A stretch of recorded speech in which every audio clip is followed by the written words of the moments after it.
ओम नमो भगवते वासुदेवाय। चैत महीने के शुक्ल पक्ष की एकादशी को कामदा एकादशी कहा जाता है। तो चलिए कामदा एकादशी व्रत कथा को शुरू करते हैं। एक समय की बात है, श्री कृष्ण के प्रिय सखा अर्जुन ने पूछा, हे कमल नयन, मैं आपको कोटि कोटि नमन करता हूँ। हे जगदीश्वर, मैं आपसे प्रार्थना करता हूँ कि आप मुझ पर कृपा करें और मुझे चैत माह के शुक्ल पक्ष की एकादशी के बारे में बताइए। चैत माह के शुक्ल पक्ष की एकादशी का क्या नाम है और इस एकादशी को करने से कौन से फल की प्राप्ति होती है, और सबसे पहले इस एकादशी के व्रत को किसने किया था, उसे किस तरह फल की प्राप्ति हुई थी। यह सारी बातें आप मुझे विस्तार से बताइए। तब भगवान श्री कृष्ण ने कहा, हे अर्जुन, एक बार यही प्रश्न राजा दिलीप ने गुरु वशिष्ठ जी से किया था। उन्होंने जो उत्तर दिया था, मैं वही वृतांत तुम्हें भी सुनाता हूँ। राजा दिलीप ने अपने गुरु वशिष्ठ से पूछा था, हे गुरुदेव, चैत माह के शुक्ल पक्ष की एकादशी का क्या नाम है और उसमें कौन से देवता का पूजन किया जाता है, उसका क्या विधान है, आप मुझे विस्तार से बताइए। तब ऋषि ने कहा कि हे राजन, चैत माह के शुक्ल पक्ष की एकादशी का नाम कामदा एकादशी है। यह एकादशी सभी पापों का नाश करने वाली है। जिस तरह से अग्नि काष्ठ को जलाकर राख कर देती है, उसी प्रकार कामदा एकादशी के पुण्य के प्रभाव से सारे पाप नष्ट हो जाते हैं और तेजस्वी पुत्र की प्राप्ति होती है। इस उपवास से मनुष्य प्रेत आदि योनियों से मुक्त हो जाते हैं और उन्हें स्वर्ग की प्राप्ति होती है। हे राजन, मैं आपसे एकादशी की कथा कहता हूँ, ध्यान पूर्वक सुनिए।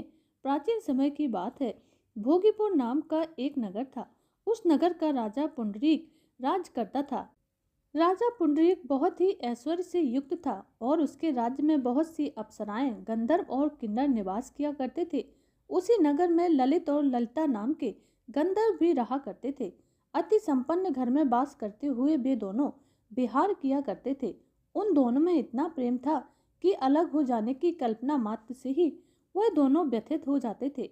एक दिन की बात है, राजा पुंडरीक गंधर्व के साथ सभा में बैठे थे। वहां पर और भी गंधर्व के साथ ललित गायन कर रहा था। उस समय उसकी प्रियतमा ललिता उस सभा में उपस्थित नहीं थी।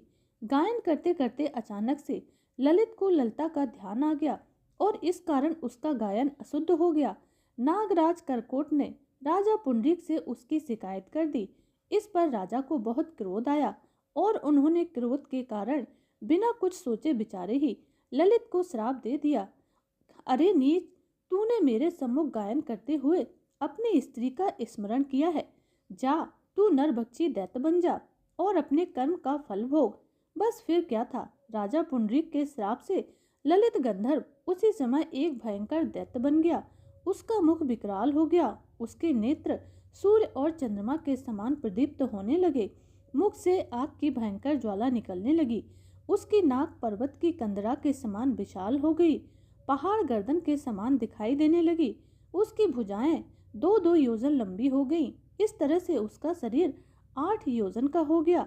राक्षस बन जाने पर वह अनेक दुखों को भोगने लगा।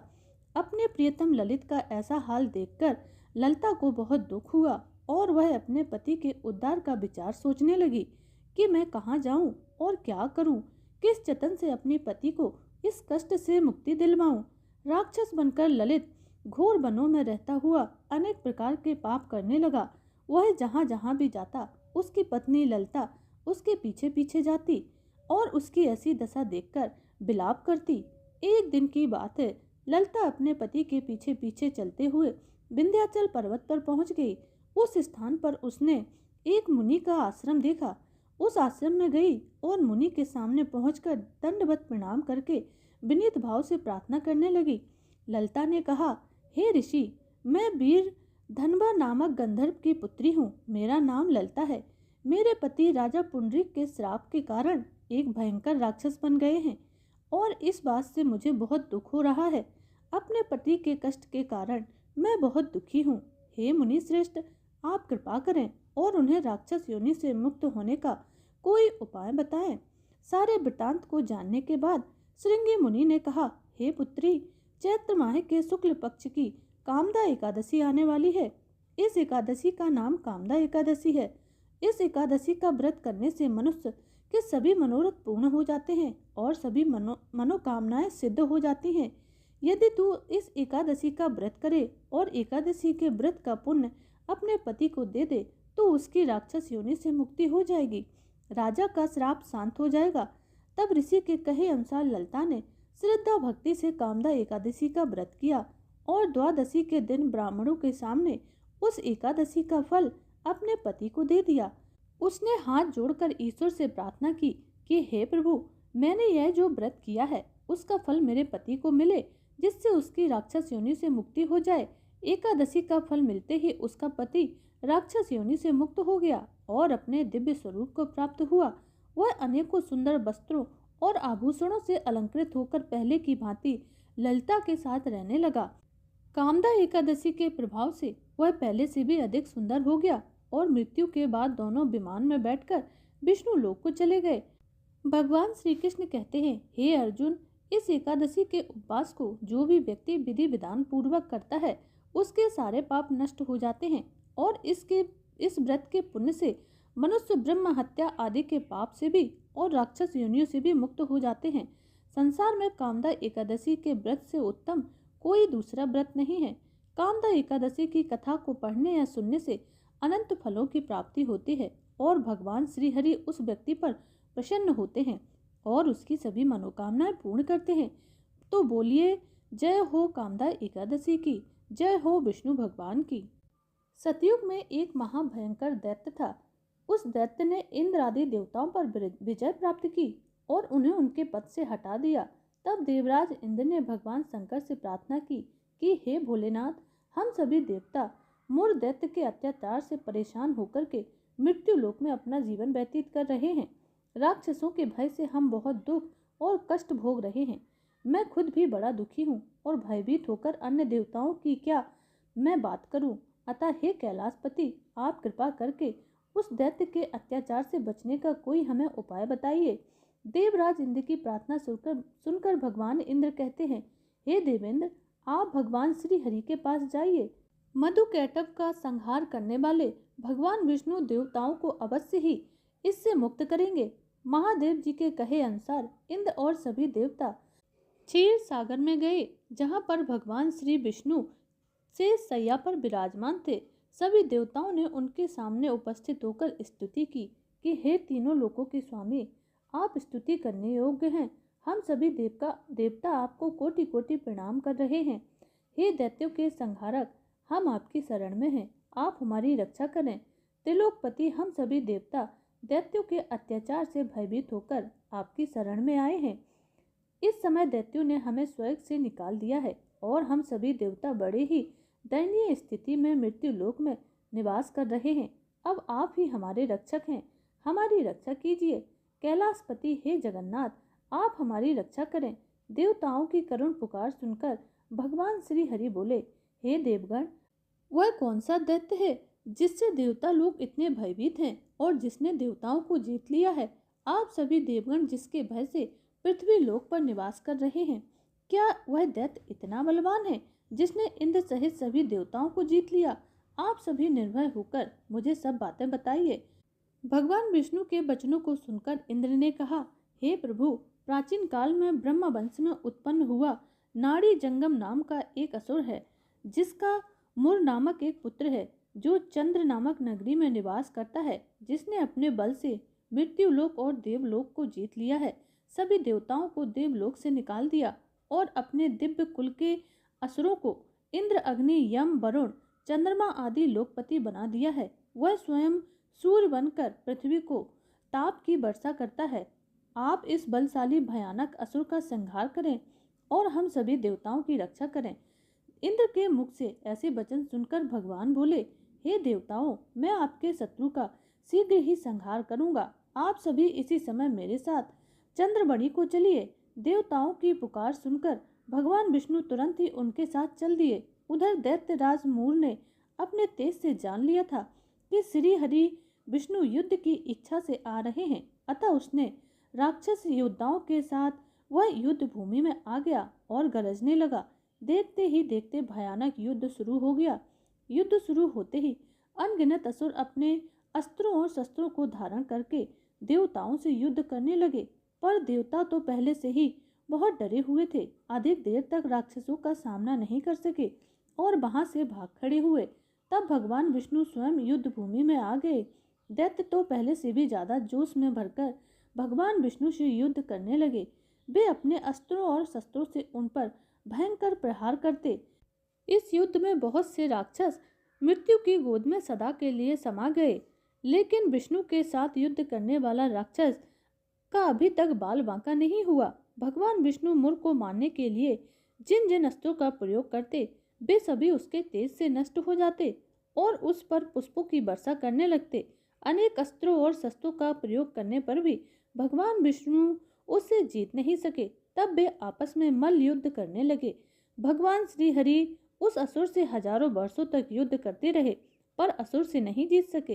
अंत में भगवान विष्णु शांत होकर विश्राम की इच्छा से एक द्वार वाली 34 कोस लंबी एक गुफा में प्रवेश कर गए।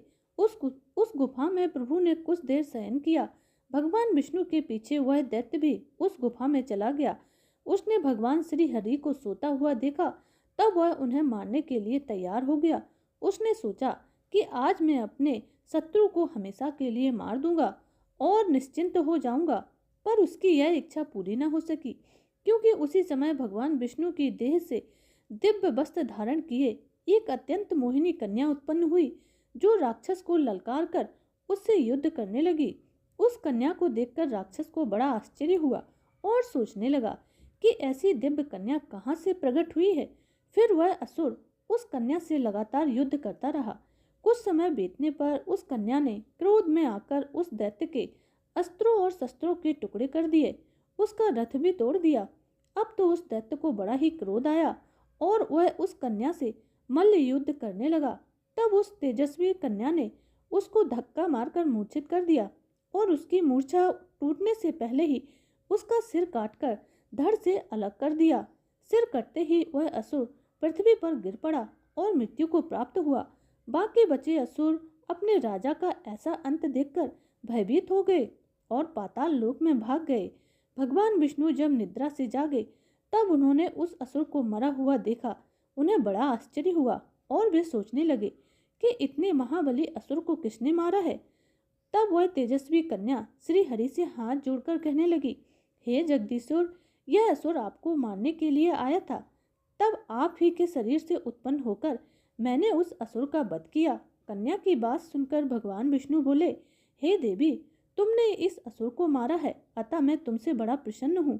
इसे मारकर तुमने तीनों लोकों के देवताओं को कष्टों को हल लिया है। इसीलिए तुम मुझसे अपनी इच्छा के अनुसार वरदान मांग लो, मैं तुम्हारी प्रत्येक इच्छा को पूरी करूंगा। भगवान विष्णु के वचन सुनकर उस कन्या ने कहा, हे प्रभु, अगर आप मुझसे प्रसन्न हैं तो मुझे वर दीजिए कि जो भी मनुष्य या देवता मेरी पूजा करेगा या मेरा व्रत करेगा, उसके सभी पाप नष्ट हो जाएंगे और उसे स्वर्ग लोक की प्राप्ति होगी। मेरे व्रत का आधा फल रात्रि को मिले और उसका आधा फल एक समय भोजन करने वाले को मिले। जो श्रद्धालु भक्ति पूर्वक मेरे व्रत को करे, वे वैकुंठ लोक को प्राप्त करें। जो मनुष्य मेरे व्रत में दिन और रात में केवल एक बार ही भोजन करे, वह धन धान से परिपूर्ण हो जाए। और अगर आप मुझ पर प्रसन्न हैं तो मुझे ऐसा वर दीजिए। तब भगवान श्री हरि विष्णु ने कहा, हे देवी, ऐसा ही होगा और मेरे और तुम्हारे भक्त एक ही होंगे और इस लोक में सभी सुखों को भोग करके अंत में स्वर्ग को प्राप्त होंगे।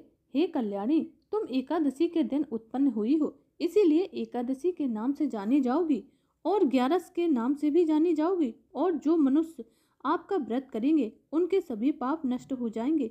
तुम मेरे तीज, अष्टमी, नवमी, 14 से भी अधिक प्रिय रहोगी। तुम्हारे व्रत का फल सब तीर्थों के फल के भी महान होगा। यह मेरा आपके लिए वरदान है। इतना कहकर भगवान श्री हरि अंतर्धान हो गए।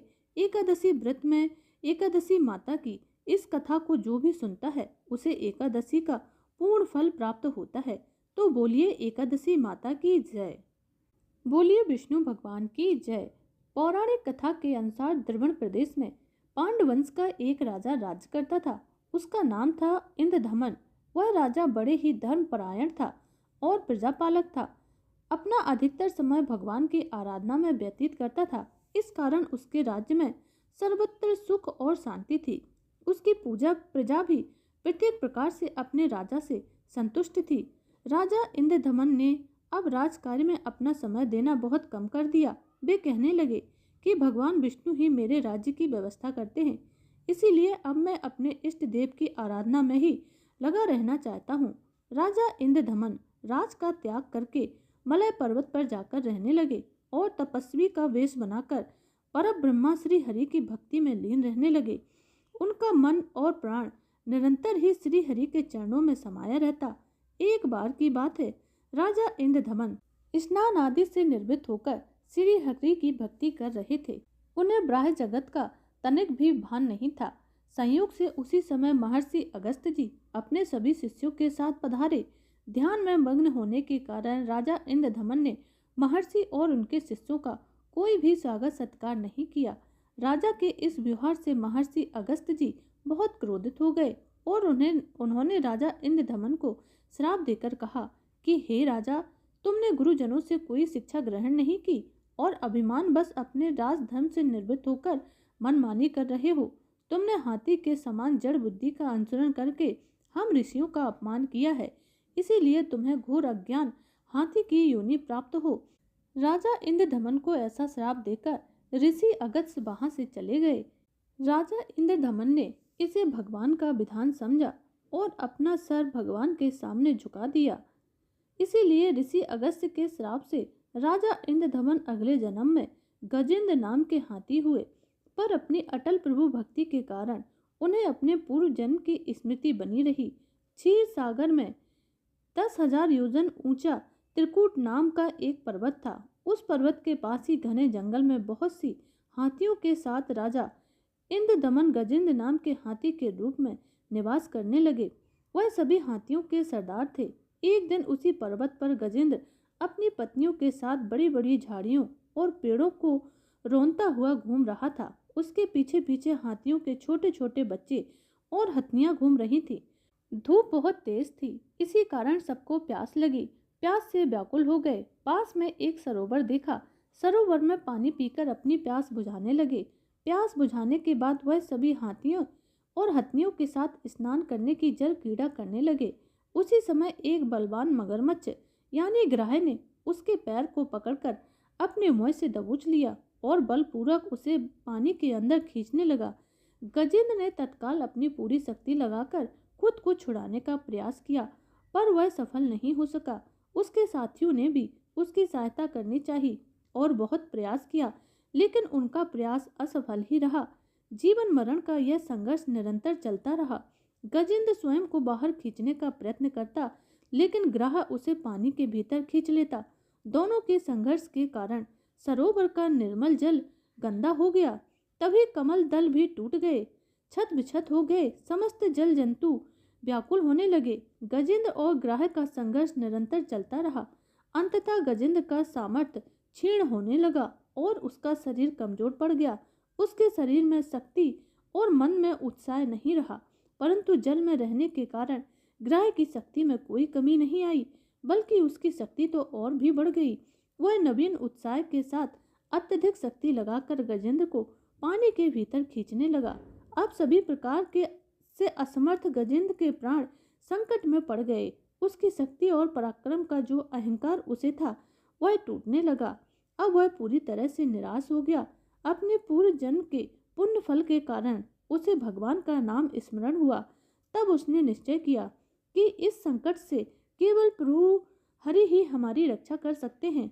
इसी निश्चय के साथ गजेंद्र ने अपने मन में भगवान श्री हरि विष्णु को याद किया और उन्हें पुकारा। गजेंद्र की स्तुति सुनकर भगवान विष्णु तुरंत उस सरोवर के पास प्रकट हो गए। भगवान श्री हरि को अपने समीप देखकर गजेंद्र ने प्रार्थना की, हे नारायण, हे जगदीश्वर, आपको नमस्कार है। गजेंद्र को इस तरह से पीड़ित देखकर भगवान विष्णु को दया आई। उन्होंने तुरंत ही अपने सुदर्शन चक्र से ग्राह का मुख चीर दिया और गजेंद्र को मुक्त कर दिया। श्री हरि द्वारा मुक्ति पाकर वह दिव्य शरीर धारण कर श्री विष्णु के चरणों में शीश झुकाकर उनकी स्तुति करने लगा। वास्तव में वह मगरमच्छ पूर्व जन्म में एक गंधर्व था। एक समय महर्षि देवल सरोवर में स्नान कर रहे थे। उसी समय वह गंधर्व उपहास के लिए सरोवर में आकर महर्षि देवल के पैर पकड़ लिए और मगर मगर चिल्लाने लगा। उसके इस व्यवहार से महर्षि देवल क्रोधित हो गए। तब उन्होंने उसे श्राप देते हुए कहा, हे गंधर्व, तुझे ऋषि और मुनियों का आदर करना चाहिए, परंतु तू एक मगर की भांति मेरा पैर पकड़कर निरादर कर रहा है, मेरा उपहास कर रहा है। तुझे लज्जा नहीं आती? यदि तुझे मगर बनने का इतना ही शौक है तो जा, मैं तुझे श्राप देता हूँ कि तुझे मगर की योनि प्राप्त हो। श्राप को पाकर वह गंधर्व ऋषि से क्षमा याचना करने लगा, लेकिन ऋषि देवल ने कहा कि मेरा श्राप व्यर्थ नहीं जाएगा, इसीलिए तुझे मगर की योनि तो अवश्य मिलेगी, परंतु तेरा उद्धार श्री भगवान के हाथों से होगा। आज श्री हरि विष्णु के हाथों से मुक्ति पाकर वह समस्त पापों से मुक्त हो गया। प्रभु की परिक्रमा कर वह अपने लोक को चला गया। भगवान विष्णु ने भी गजेंद्र का उद्धार कर उसे अपना पार्षद बना लिया। गजेंद्र के द्वारा की गई स्तुति से भगवान विष्णु प्रसन्न हुए और उन्होंने कहा, हे गजेंद्र, जो लोग ब्रह्म मुहूर्त में उठकर तुम्हारी इस स्तुति से मेरा ध्यान करेंगे, मैं मृत्यु के समय उन्हें निर्मल बुद्धि का दान प्रदान करूंगा। इतना कहकर भगवान विष्णु ने पार्षद रूप में गजेंद्र को अपने साथ लिया और गरुड़ पर विराजमान हो बैकुंठ धाम को चले गए। भगवान विष्णु की इस कथा को जो भी सुनता है वह बैकुंठ धाम को प्राप्त करता है। तो बोलिए विष्णु भगवान की जय।